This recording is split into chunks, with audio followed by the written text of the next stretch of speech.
ওই জন্য লোকসভা বিধানসভায় নারী সংরক্ষণটা মোদিজির আমলে হয়েছে, মমতা ব্যানার্জির আমলে হয়নি। সংবিধানে সংশোধন করে মহিলাদেরকে লোকসভা বিধানসভায় 1/3 সংরক্ষণটা নরেন্দ্র মোদীজির আমলেই হয়েছে। আর নরেন্দ্র মোদীকে দেখে মাতৃসেবা কিভাবে করতে হয়, মাতৃভক্তি কি করে করতে হয়, ওরা একটু শিখে আসুক। মুখ্যমন্ত্রী তৃণমূলের লোকেরা একটু শিখে আসুক। শাহজাহান যে পার্টির নেতা মধ্যরাত্রে হিন্দু মেয়েদেরকে, কম বয়সী মেয়েদেরকে যে ডেকে এনে পিঠা বানায়, সেই পার্টির নেত্রীর মুখে এসব কথা মানায় না। আগে শাহজাহানকে পার্টি থেকে বহিষ্কার করুক, শাহজাহানের অপকর্মের জন্য গলায় গামছা দিয়ে ক্ষমা চান, তারপরে এসব বড় বড়।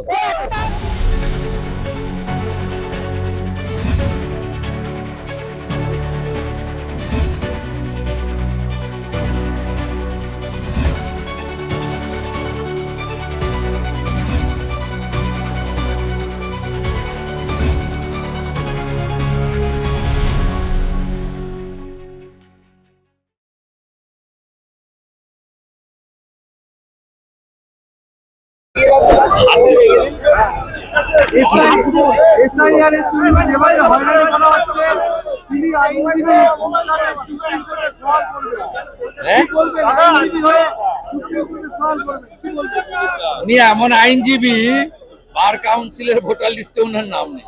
করুন না, না বলছি। আইনজীবী হতে হবে তো এমন কোনো কথা নেই। কোন নাগরিকও প্লি করতে পারে, কোন হাইকোর্ট, কোন কোর্টে নাগরিকরাও প্লি করতে পারে।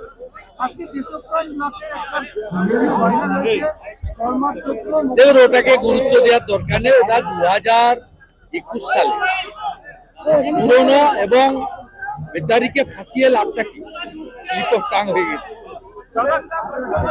ওদের সেকেন্ড ইন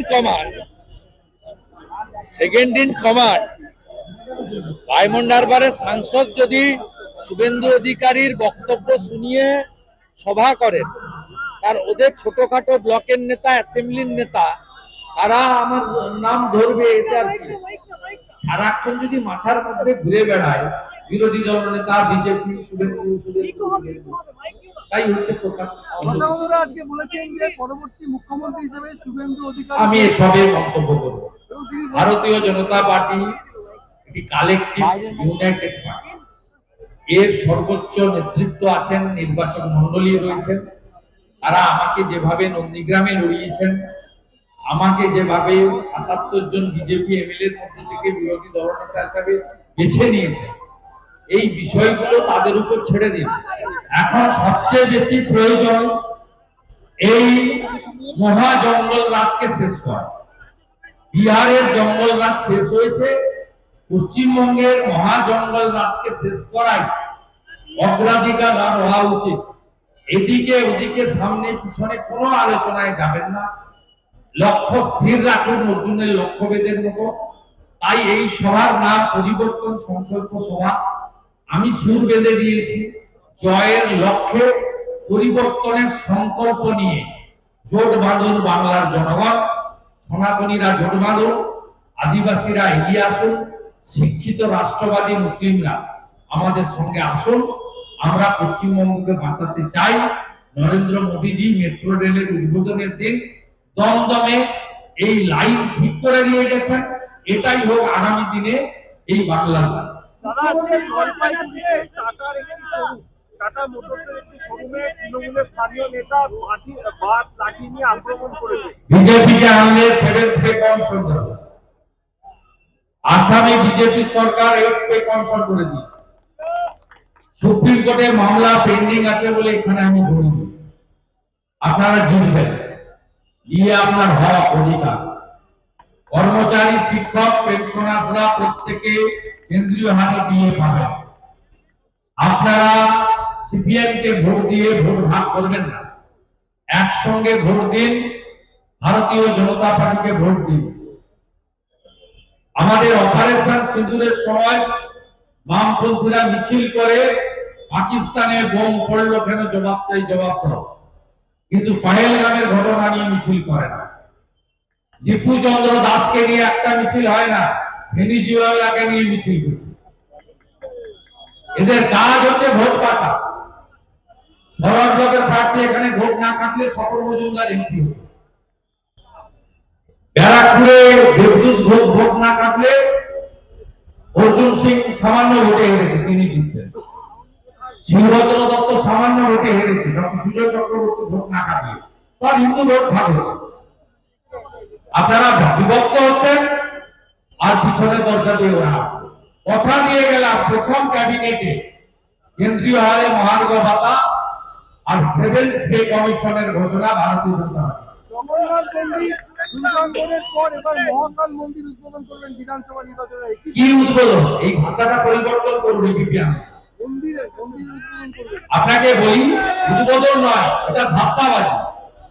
দুর্গাঙ্গন আপনি ডিজাইন দেখাতে পারবেন, আপনি আরএফটি দেখাতে পারবেন, আপনি সয়েল টেস্টের রিপোর্ট দেখাতে পারবেন, আপনি টেন্ডারের কপি দেখাতে পারবেন, আপনি ওয়ার্ক অর্ডারের কপি দেখাতে পারবেন। ওয়েস্টিন হোটেলের সামনে হ্যাঙ্গার বাঁধা হলো, দুজন মুসলমান লোক ল্যান্ডলর্ড, তারা বললো আমাদের জমিতে আমরা স্বাস্থ্য ভবনের জন্য দিয়েছি, আমরা মন্দির বানাতে দেব না, আমরা মুসলিম। রাতারাতি সরিয়ে নিয়ে গেল নিউ টাউনের সেন্ট্রাল বাস স্ট্যান্ডের গায়ে। সেখানে কোনো প্রিপারেশন নেই, কোনো ওয়ার্ক অর্ডার নেই। আপনি বলছেন উদ্বোধন, মহাকাল মন্দির কোথায় উদ্বোধন? সয়েল টেস্টই হয় না, ডিজাইন নেই। আজকে যে এই যে টিভিতে দেখাচ্ছেন মুড়িগঙ্গাতে এই যে শিলান্যাস না উদ্বোধন যা খুশি বলে যাচ্ছে, আপনি এনওসি নিয়েছেন জাতীয় জলপথ থেকে? জমি অধিগ্রহণ করেছেন? আপনি টেন্ডার ফ্রড করেছেন?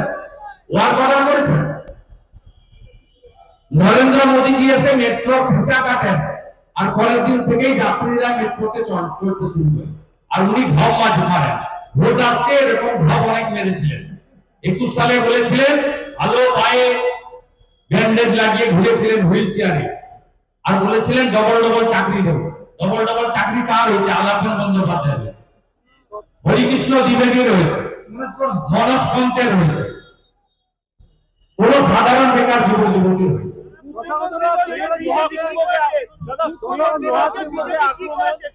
মুখ্যমন্ত্রী বলছেন মহাকুম্ভের মতো এটা অবস্থা না হয় তাই জন্য সেতু বানাচ্ছি। মহাকুম্ভের মতো যাতে অবস্থা না হয় তাই জন্য সেতু বানাচ্ছি। মহাকুম্ভকে অপমান পেট আজকে গঙ্গাসাগর থেকে দাঁড়িয়ে মুখ্যমন্ত্রী। আপনাকে পরিষ্কার বলি, আমি ওনার সঙ্গে কাজ করেছি, ওনার পরিবর্তনটা আমি চোখের সামনে দেখেছি। তাই 6 বছর আগে আমি ওনাকে ত্যাগ করেছি। কারণটা হলো উনি পরিষ্কার হিন্দু ধর্মের যে হাজার হাজার বছরের সনাতনী প্রথা, পঞ্জিকা শাস্ত্র মেনে আমাদের যে সমস্ত প্রথা রয়েছে সেই প্রথা উনি মানেন না। উনি চান হিন্দুদের কর্মসূচিগুলো কালচারাল প্রোগ্রামে পরিণত হোক। সেই জন্য 24,000 মদের দোকান দিয়েছেন। আপনি বলুন পিতৃপক্ষে কে যায় শুভ কাজ করতে? কে যায় বলুন আপনি? পিতৃপক্ষে গয়াতে যায় যাদের বাবা মা মারা গেছেন, পিণ্ডদান করে আসেন। ওটা আমাদের কাছে শুভপক্ষ নয়, আমরা মাতৃপক্ষ থেকে শুভ কাজ করি। যেদিন মাতৃপক্ষ শুরু হবে তার ঠিক আগের দিন অতীন ঘোষ আর সুজিত ঘোষের পুজো উদ্বোধন করতে গেলেন। প্রত্যেকবারে করেন, আমরা সমালোচনা করি, ইচ্ছা করে গেলেন আগের দিন।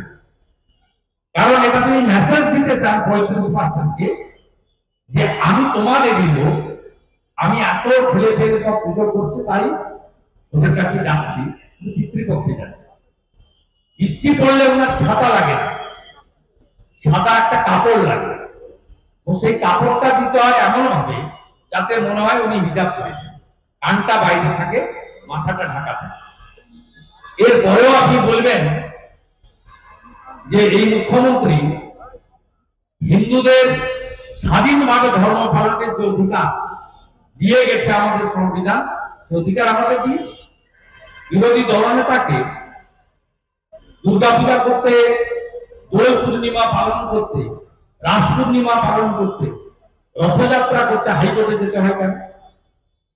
সরস্বতী পুজোর পালন করতে যোগমায়া কলেজের ল কলেজের স্টুডেন্টকে হাইকোর্টে যেতে হয় কেন? এই কাছেই হরিণঘাটা নগর উপরাতে তৃণমূলের বুথ সভাপতি আলিম আলী মোল্লা গিয়ে বলছে এই এলাকায় হিন্দু কম, আমরা বেশি, এই স্কুলে সরস্বতী পুজো হবে না। এটা আপনার 1 বছর আগের কথা। এরপরেও আপনি বলবেন কোন হিন্দু বিশ্বাস করে না, ট্রেন ছেড়ে গেছে, একটি স্কুলে। আর আমাদের মন্দির হিন্দুদের নিধিতে তৈরি হয়। সরসংঘ চালক এসেছিলেন সায়েন্স সিটিতে, খোলা মঞ্চে প্রশ্ন করেছিলেন অনেক। প্রশ্ন হয়েছিল একটা প্রশ্ন, যে সরকারি অর্থে মন্দির নির্মাণ কি সঠিক? তিনি দুটো উদাহরণ দিয়েছিলেন, সোমনাথ মন্দিরে আর অযোধ্যা শ্রীরাম জন্মভূমি টেম্পল। তিনি বলেছিলেন দুটো ক্ষেত্রেই হিন্দুরা নিধি সংগ্রহ করে মন্দির বানিয়েছে। সোমনাথ মন্দিরের ক্ষেত্রে ভারতের রাষ্ট্রপতিকে ডাকা হয়েছিল, আর অযোধ্যার মন্দির উদ্বোধনের ক্ষেত্রে দেশের প্রধানমন্ত্রীকে ডাকা হয়েছে। আমরা প্রত্যেকটি হিন্দু আমরা নিধি দিয়ে আমাদের মন্দির নির্মাণ করি। কোন ধর্মীয় প্রতিষ্ঠান ভারতবর্ষের সংবিধানে সরকারি টাকায় হয় না। সেই জন্য দীঘা ওই যে হালাল পেড়া আর গজা অনেকেই খাইনি, হালাল পেড়া গজা, সেখানে অ্যাকচুয়াল নাম লেখা আছে Shri Shri Jagannath Dham cultural centre, temple লেখা নেই, কালচারাল সেন্টার। আমার কাছে কাগজ আছে, এখানে ভব মেরে বলছে দুর্গা মঠ, দুর্গা মন্দির নয়। সব মানুষ বুঝে, ট্রেন ছেড়ে গেছে। যার জন্য হরগোবিন্দ দাস চন্দন দাসকে খুন হতে হয়। 47-এর পর প্রথমবার ধুলিয়ানের হিন্দুরা ডিঙ্গি নৌকা করে এক কাপড়ে মালদার বৈষ্ণবনগরে হিন্দু অধ্যুষিত এলাকায় গিয়ে প্রাণ বাঁচিয়েছে। স্বাধীনতার পরে প্রথম হিন্দু পলায়ন হয়েছে মুখ্যমন্ত্রীর আমলে, মমতা বন্দ্যোপাধ্যায়ের আমলে। হিন্দুরা এগুলো ভুলে যাননি। যারা বাংলাদেশ থেকে এসেছেন দেশভাগের পর থেকে, তারা এক কাপড়ে এসেছেন, জমি জায়গা সম্পদ সোনা দানা ফেলে রেখে এসেছেন, ধর্ম বাঁচানোর জন্য এসেছেন। সম্প্রতি বাংলাদেশের রতন মজুমদারকে বাধ্য করা হয়েছে চাকরি বাঁচানোর জন্য শেখ শফিউল্লাহ নাম নিতে। অতএব ওনার সব কথা খুব থাকবে। সেটা দিলীপ ঘোষের জন্য নয়, নরেন্দ্র মোদীর জন্য হয়েছে, আজকে তথাগতরাই বলছে। আমি এসব কথা বলবো না, এটা আপনাদের কাজ। আপনারা ভারতীয় জনতা পার্টির মধ্যে একে অপরকে লাগিয়ে দিতে চান। এটা এবিপি আনন্দ, নিউজ 18, কলকাতা টিভির কাজ, শুভেন্দু অধিকারীর কাজ নয়। আমরা সবাই এক, হারাবো। মিডিয়ার কপরে করবেন না, করবেন না। জয় তৃণমূলের বিরুদ্ধে, যেখানে পঞ্চ সেখানে সবাই, নেতা একজন নরেন্দ্র মোদী।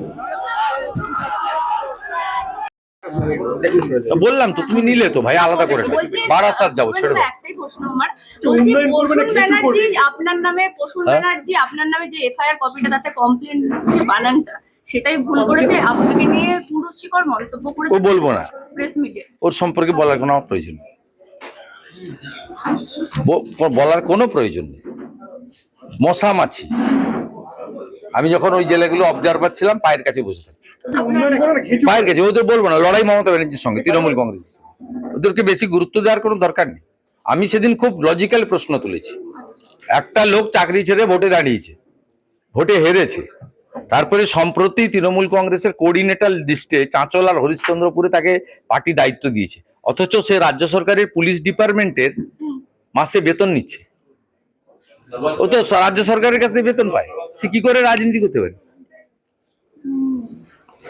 ও যখন আবার ভোটে হারার পরে তোকে একটা অ্যাপয়েন্টমেন্ট দিয়েছিল, ও রিজাইন করেছে কিনা আমার জানা নেই, সম্ভবত করেনি। সেই প্রশ্নটা আমি তুলেছিলাম। আর এদের সম্পর্কে বেশি কথা না বলাই ভালো, এগুলো নিয়ে গিয়ে দেখিয়ে নাম্বার বাড়াবে। শুভেন্দু অধিকারী ওকে অ্যাটাক করছে, আমার খেয়ে দিয়ে কাজ নেই, ওকে আমি অ্যাটাক করছি।